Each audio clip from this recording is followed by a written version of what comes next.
Namaskar, I'm Dr. Meenu, and in today's episode, I'm trying to answer two questions which I recently was faced with when I was sitting with a group of friends of mine. Before I move forward, please hit like and subscribe button. Please help the channel grow. Let more and more people who would benefit from the conscious level of thinking gain some benefit of this channel, out of this channel.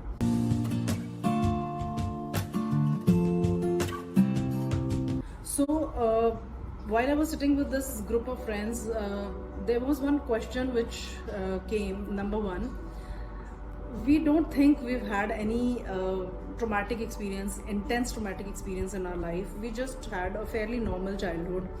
And everything that happened in childhood, which includes beating, bashing, scolding, spanking, or even ridiculing or ignoring, getting ignored by the parents or caregivers, is something which is a part and parcel of growing up. And every child goes through it. So, do you mean that the entire world is traumatic? And we don't think that this can be qualified as trauma, because every child has to go through it, and this is just a part of growing up. Secondly, let's say as per people like us, when we talk about core healing, so my friend said, just in case, even if we had some kind of traumatic experience which probably shaped us or changed us a bit, but how does it affect our present? It's been long. If it happened in the initial years, 0 to 8 years, and we must have forgotten it by now, and in the present situation we don't have any memory of those kind of traumas or experiences or episodes. So how would you say that those incidents have had some kind of impact on the brain which is still affecting us, because we don't think that it is affecting us? So I'll try to answer both the questions from my own experiences, because I tell you something very frankly. A few years back, if I was sitting with some therapist, or if I would be sitting with somebody who is awakened, I would have been pondering the same question, because I really idealized my childhood, and I absolutely felt that I had a very normal and in fact perfect childhood, because all I could remember about my childhood was my dad was in the defense services, so all I could remember was going to the mess parties. All I could remember was sitting and enjoying some evenings with my parents. I could recall that there were moments when myself and my parents would go for picnics in a small town. The first transfer that I recall was in a small town called Amla, which is in Madhya Pradesh. So those memories which I have, and then from there dad moved to Pune, which we call now Pune, and there were different experiences, and I felt that everything is just a transitioning process, and you go through ups, you go through downs, and these are all experiences which shape you. Without these experiences, I mean, as a human being, I have come down to earth to evolve, and these experiences are the ones which help me evolve and which shape me. Little did I know that apart from evolving and shaping, there are these experiences which are causing some kind of brain fog, brain amnesia, and sort of shaping me for the rest of the life in a form of learned behavior, which was difficult for me to even identify that there were certain so-called trauma word actually looks very dangerous, so when we say you are traumatic, people would definitely, even as I said 2 years back or 3 years back, if somebody would have been having this discussion, I would have been the first one to say, damn it, I did not have any kind of traumas in my life. I had a normal childhood, and school, college, every transition, marriage, kids, everything happened, and everything has to have some struggles. You cannot have a struggle-free life. So that was my perspective about so-called trauma. or core wounds. I would fairly like to call it core wounds because it looks a little more subtle. But after going through this awakening, I can categorically, with conviction, tell you that trauma does exist. And if you say that is the entire society traumatic, I would actually say that fairly 99.99% of the people have certain level of trauma. The spectrum may vary, high spectrum, low spectrum, but there is no childhood which could just go without traumatizing a child. And I think denial does not help. I'll answer in the second question as to how it is affecting our present condition, because that will help you identify if you have some kind of triggers, and if it is affecting your present, then probably accepting and working a little bit on your own self can do wonders, and it can change the inside and the outside environment. In my case, I was simply pushed by the circumstances. It was not that I consciously decided that I have to go and jump into this pool and heal myself. Yes, I was, and that is the reason. I had to combine psychology, study of research and study of psychology with spirituality, and then of course came in law of attraction and other things which shaped the entire holistic, which gave a holistic approach to my healing completely. So the first question which was asked was, we don't think we had any intense experience. So the answer to that question is, trauma doesn't have to be intense. Trauma can be as minuscule as you crying for water, or as an infant you crying over something, you want something, and your parents either they are not able to attend to you, they are not attending to you, or they're simply ignoring you. Whatever reason, I'm not discussing reasons here, just that look into the mind of that infant who's crying inconsolably for something which he or she wants, and that thing 1 hour 2 hour later, the kid is constantly crying and there's nobody who's attending to him.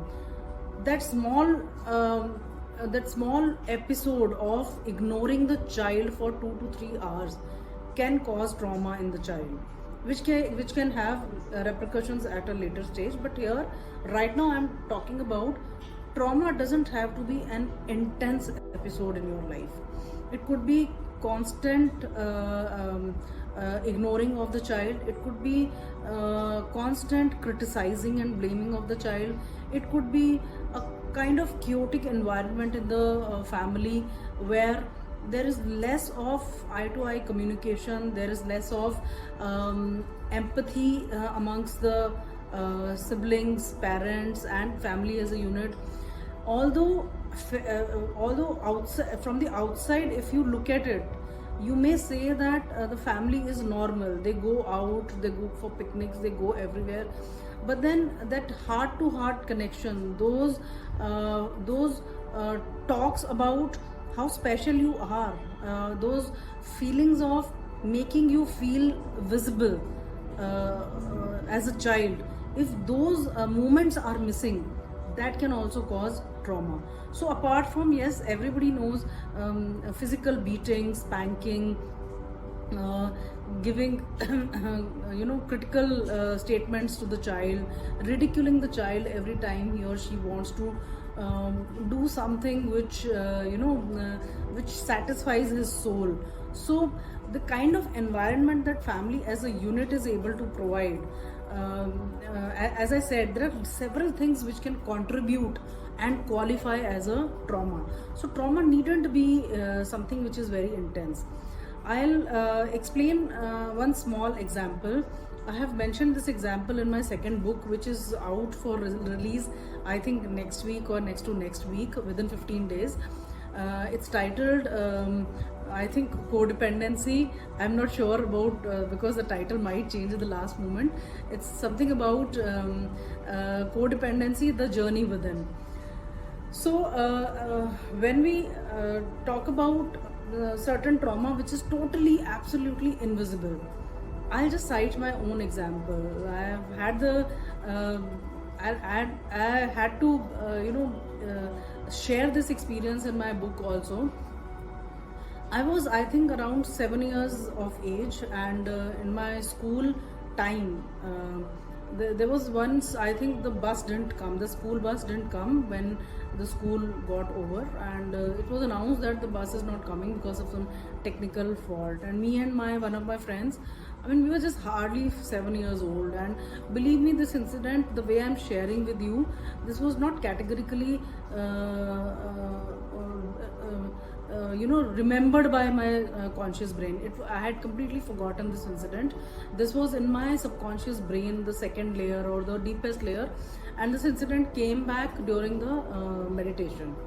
So the bus didn't come, and me and my friend, we decided to walk down from school to home. I mean, that was the only option because it was announced that the bus, due to some technical fault, is not coming today. We were coming, we were walking down like, chirpy birds, and giggling, talking, and enjoying our walk. It was a beautiful town, with a lot of greenery and a lot of beautiful landscape. So I still recall, now I recall, after the meditation, that peeling of the layer happened. We were coming down, and my friend suddenly saw one big, huge gate, and inside the gate there was a gunman who was standing. It was obviously a defense office, and she saw some guava tree inside that gate, and there were big, huge guavas hanging on the tree. So she said, Meenu, I'm feeling hungry. There are a lot of guavas inside, and we can ask the uncle to give us. I said, fine, let's speak with him. So we stood outside that gate, and we requested uncle, please, can you hand over one or two guava to us? And he just looked at us, smiled, and he said, yeah, come inside. He opened the gate, and we went inside. It was fairly safe because defense offices are usually very safe, and we never had 7-year-old girl, what about safety and all that, we never thought about it. We went inside. He sort of kept his gun on one side, and he hugged both of us. Till now everything looked normal, and suddenly he unzipped his trouser, and I don't know what was happening. Me and my friend, we were hardly aware of human body at that point of time, what to talk about a man's body. So we both were at his this arm's length, and we both were looking at each other, giggling, smiling, and making faces as to what is happening. I mean, we just did not understand what it was. After a few minutes, he just left us, and he said, plug the bananas and plug the guavas. And we plugged one guava, and we left home. Where is the trauma here? Now, you would say, in fact, I tell you, when I stayed in hostel, I spent around 3 years in hostel, and me and my friends, my roommates and other girls, we used to sit and discuss about all these experiences. And I remember that maximum girls used to say they have gone through some kind of experience like this. So I never thought that there was any trauma attached to it, or there was any core wound that needed healing. But it needed, how, I tell you, this will give you an indication as to how the subconscious gets traumatized, and it remembers all these incidents until you process and heal them in a healthy manner. So after this, we went home, and what a 7-year-old girl would do, she would definitely go and share it with her mom. I shared it with my mom. Obviously, as a 7-year-old, I had no idea. Today I know that my mom she is a very traumatic soul. She has never been able to heal from her traumas, and whatever programming she had resulted into bad parenting. So that bad parenting was something which caused the initial traumas, which kept on compounding with each episode. So now what happened was, I came home and I shared something with her. I don't recall the exact way I shared, but I just told her that this uncle was doing something, and we did not, I don't know, we didn't understand what it was. The reaction of my mom was, do not share it with anybody outside, just keep quiet about it. I think that was the start of trauma. Now, in such an during such an episode or after such an episode, what could be the reaction of parents? In you ask yourself if you've ever gone through something like that. There could be 3-4 reactions. One is, why did you? I'm just narrating different kind of reactions which could have resulted into trauma for any kid, for any boy or any girl. One is, why did you go and ask him for guava? You should have come home and you should have asked me. There's no need to talk to a stranger. That is something which is a short recipe for traumatizing the kid, because you are telling the kid that it is the blame goes on you, it's your fault, and you should not have done that. Second is getting angry and showing anger towards that man. How dare that man? How dare he treat my daughter like this? I'm going to take this matter up to the authorities and I'll see to it that he gets suspended, which is what my friend's father did. Third could be the one which my mother did. Do not share it with anyone. In second and third, what is happening is, in fact, all the three responses, the parent has forgotten the visibility of the child. The parent has forgotten that there is a I, there is a emotion which needs to be addressed. So the healthier and the healthiest response in that situation would be to simply, yes, understand the incident, ponder more questions over it, but the first question or the most pertinent question that should come from a parent should be, how do you feel? How did you feel there? Did you not feel okay? A little cuddle? Do you like to share? Would you like to share anything about it? Would you like to share how did you feel that then and how are you feeling now? It would have helped the child either cry or show that anger towards the incident, and just few words from caregiver. It was not your fault, my dear. It was not your fault. I'm sure it must have been something very silly and painful to observe, but don't worry, I'm there with you. It was not your fault. A lot of parents miss the mark here. I didn't know that was the beginning of me and my little tender brain accepting that everything that happens to me is the mistake of mine. It is not the outside people are not to be blamed. It is me who should be blamed for it. And secondly, that my emotions and my feelings do not matter. That I have to, in such situations where I am being subjected to some kind of injustice, I have to understand that the family's reputation is more important, and that my feelings and my emotions, they remain invisible. And you know what, these kind of, when you don't process your emotions in a healthy manner at that particular episode, your subconscious brain has the immense capacity to keep the emotions trapped, and it will bring back such incidents because it finds familiarity in such incidents. It is what it is. I mean, I cannot answer how vast the universe is and what are the hysterical ways in which the universe works. Because there were couple of other incidents which came later on. For example, during the similar phase, I think this is exactly the same phase of life. In school, we had one school teacher, one sports teacher, who used to call us one by one during. We used to have the sports period once in a week. So he would call one girl inside and touch her inappropriately, and we wouldn't know whom to speak to. And in my case, my mind was convinced. I had not given it any conscious thought, but now when I think about it, when I got this incident in my when I received this incident in my meditation, my brain, my little tender brain, was convinced that there is no point in speaking up about it,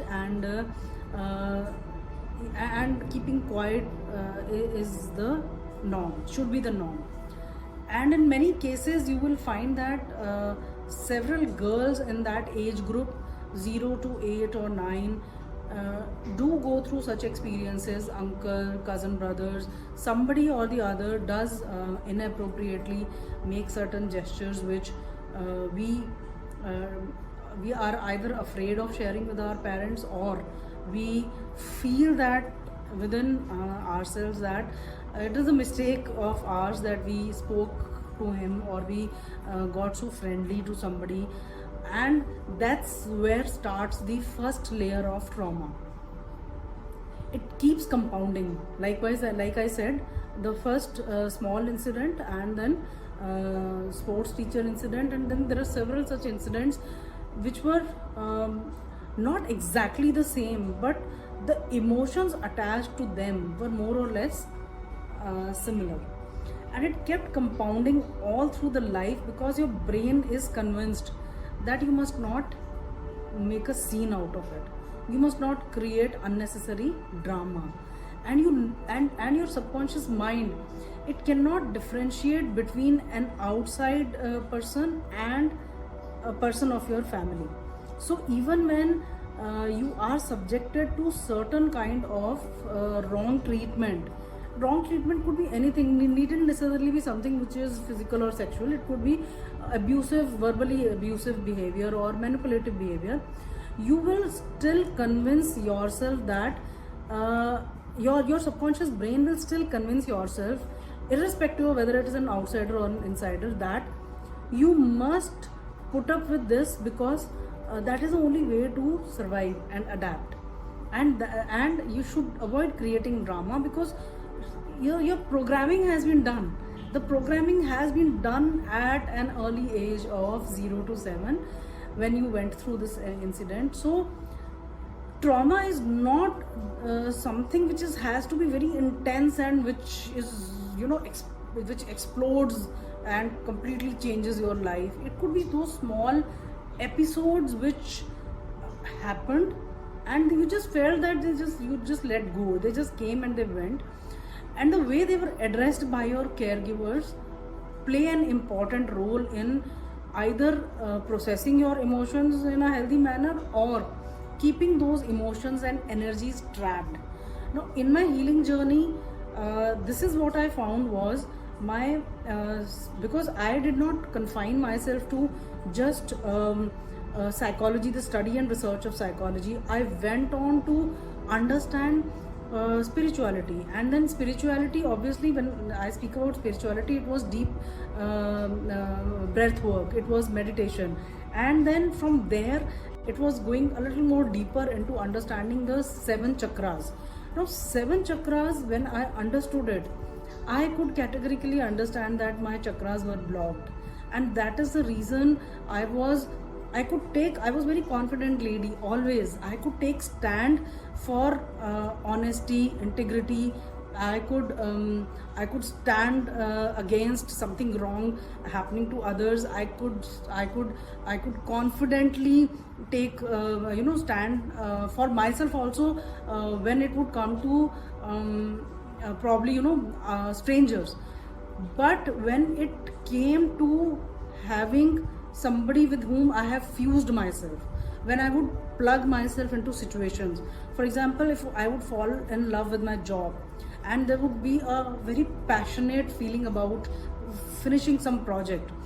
I used to be, I still am very passionate about projects. So when I would get deep into these projects, my only intention would be the outcome, that I must reach this outcome whatever happens, whether, because I have worked in a bureaucratic system, so I know even if there is red tapeism, even if there are problems with respect to people not giving the approval, I would just passionately get into it and see to it that it reaches the final conclusion. Not that it was bad, but there is a line that you need to draw, where that fusion with the people project situations has to be in a detached manner. So you passionately work, you passionately fall in love with people, you passionately fall for people, you passionately attach yourself with people, but also know that when you get too fused, you are also open, you are also giving a signal for exploitation. And that exploitation could be mental exploitation, emotional exploitation, verbal exploitation, that I have gone through repeatedly in my life.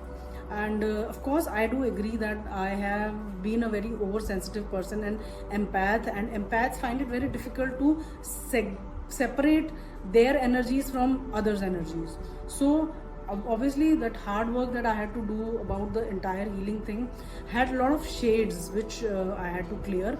But here, to my friends, when I narrated this incident, they could take a moment, take a pause, and actually accept that this is what happened in childhood, and which is difficult to identify as trauma.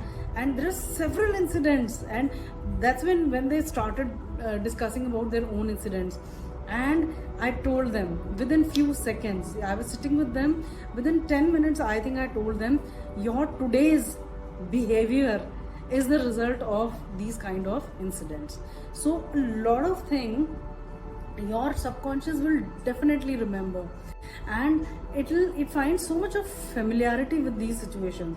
So when you look around, look at your spouse, look at your office co-workers, look at your bosses, if you're being drawn into those situations, which might be critical situations, chaotic situations, manipulative situations, people stabbing it in your back, there are people manipulating you, you would actually, if you take a pause, journal them, and try to go deep into those feelings which you might have, similar patterns which you might have undergone in your childhood, which might be shaping you today. Difficult to accept, but I think these two examples of my own personal life, it kept continuing, the same or similar incidents. Even as a teenage girl, I always felt that I was invisible. And no, not to blame my parents, they have been so traumatic, and I have never had any conversation during all those events with my dad. So my dad was so cut off that his childhood programming was to not have a lot of interactions regarding especially such issues with a girl child. So I don't recall a single incident where my dad would have ever cuddled me or even had a normal conversation with me. Mom, of course, whatever conversation she had was always about keeping quiet, because family's reputation is very important. Do not make a mountain out of a molehill. Try to remain silent about it. So anything that happened in my territory where I was being exploited, where I was feeling uneasy and uncomfortable, I preferred remaining quiet about it. So until my healing journey, today I know as to a lot of experiences that you keep inviting in your life will definitely have something to do with your past. So that answers the first question as to how do you identify that you even had trauma, you have even faced trauma, because beating, bashing, spanking and ridiculing and being ignored is a part and parcel of life. But that part and parcel of life is was your, and then during this part and parcel of your life, you adopted certain strategies: fight, flight, freeze and fawn. Fight is you showed tantrum to your parents when you were subjected to certain kind of abuse. So you showed some kind of tantrum to your parents, that is fight. Flight is you ran away from there to avoid being beaten up. Freeze is you just froze, you had nothing to say, you got so numb, you numbed your feelings. And fawn is submitting yourself to the demands and the abuse of the abuser, because you had to survive that episode. And in my case, in all the episodes that I went through, fawning and freezing was the response. But that is required. Psychology says that freezing, fawning, flight and fight, these responses are the adaptive responses, survivor techniques. But then they can't go on for your, they should not last during your adulthood. And that is why unlearning the past. But you can unlearn the past only if you go back to that past and address those core wounds, which we call core wound. Because if the core wounds are still there and you have not healed them, it will always come back. And the second question, which was like, how is it affecting us now? So any physical wound that you have, you clear that wound, you address that wound, you dress it up, and you keep noticing whether it is getting healed or not. And after some time, you can see that the wound has vanished. Now, in case of psychological or these kind of core wounds, which remain in your subconscious, and today, when somebody shouts at you, when somebody says something which either you disliked in your behavior, rejected in your behavior, which sort of had some kind of impact on you, because you saw your parents, you encountered such kind of episodes in your parents' behavior, those all together will trigger you today. So you'll get triggered, you'll get angry, you'll start weeping, you'll have if you go through constant stress, anxiety, depression or anger, which probably talk about road rage. The example that lot of psychology scholarly articles they give is, think about road rage. Nowadays road rage is a very common thing about present generation. Somebody parks the car on the wrong side, or somebody just crosses you, pulls over, you'll pull over and you'll start shouting. I mean, not you, I'm just saying that a lot of people do that. Road rage is an excellent example that you're getting triggered because of some other issue which is coming from past. There was something which had hurt you as a child by it might be by your caregivers or your friends or your teacher or your anything in your past which you did not process then. You did not process. That anger is now coming in the form of this road rage. Social media trolls, you'll see a lot of people writing nasty things on the internet.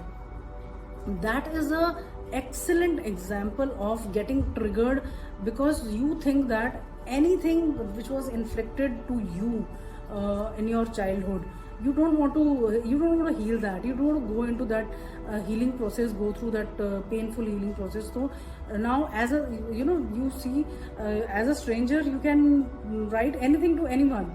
You can insult them, you can be snobbish, you can you can ridicule people. Everything that troll do on the net is basically what they have been subjected to. They are just projecting their own unhealed traumas onto others. So if they were told, you dress up so badly. Let's say a parent constantly tells a child, you dress up so badly, you are so ugly. The child may not be able to fight back in that situation. The child may have frozen, the child may have fawned, might have not had anything, because we are powerless as kids. We cannot fight back with our caregivers. We're dependent on them for food supply, for shelter supply, for clothing. So the only survival method that we adopt is remaining quiet and just listening to them and avoiding the episode as much as possible. It works because that helps us survive the episodes. But if feelings were not addressed, they were not processed properly, we can process it now. I have seen it, in my case, so many layers were, layer after layer, so many episodes were shouting out loud to be healed.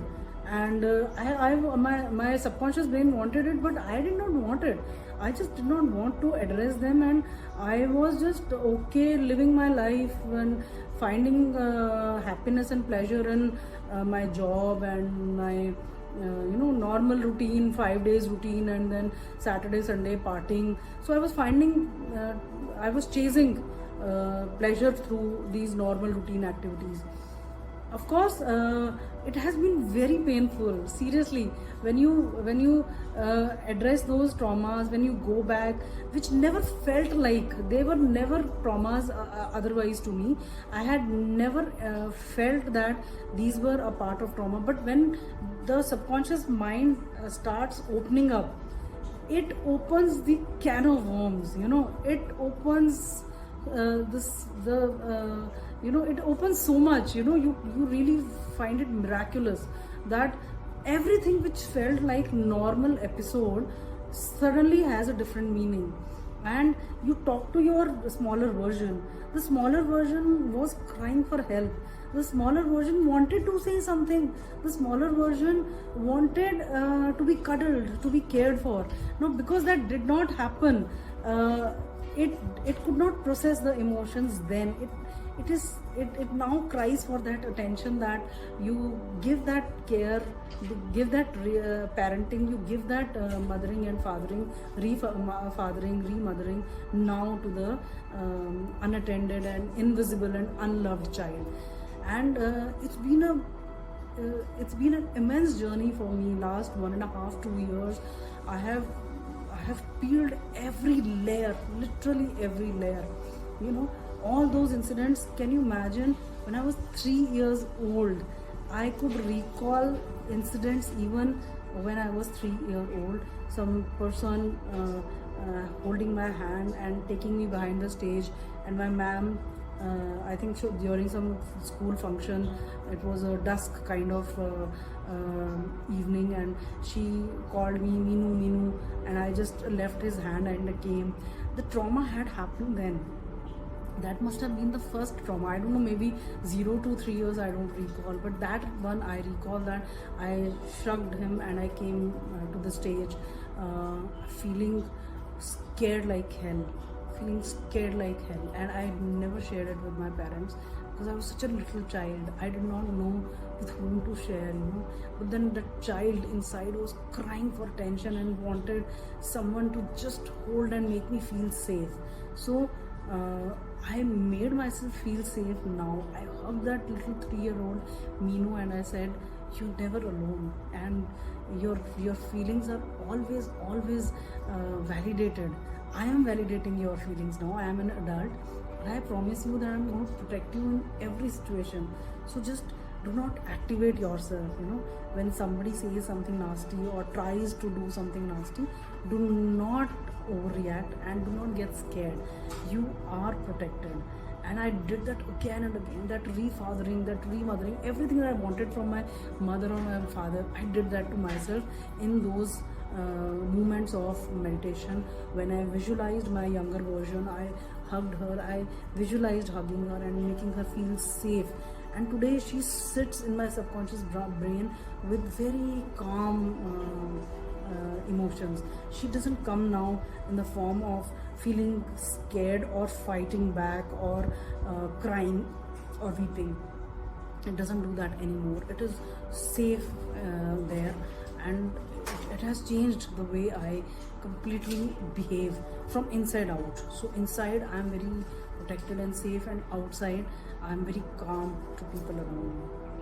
I hope this video answers both the questions. One is, do I have I experienced any traumatic experience, and second, if at all I have experienced, does it have anything to do with my present condition?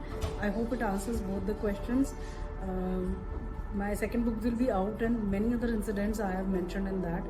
Please grab a copy from Amazon, Flipkart and other platforms like Notion Press, the publisher, their website. So we'll stay connected. I would love to see you once again. Catch you later. Thank you. Namaste.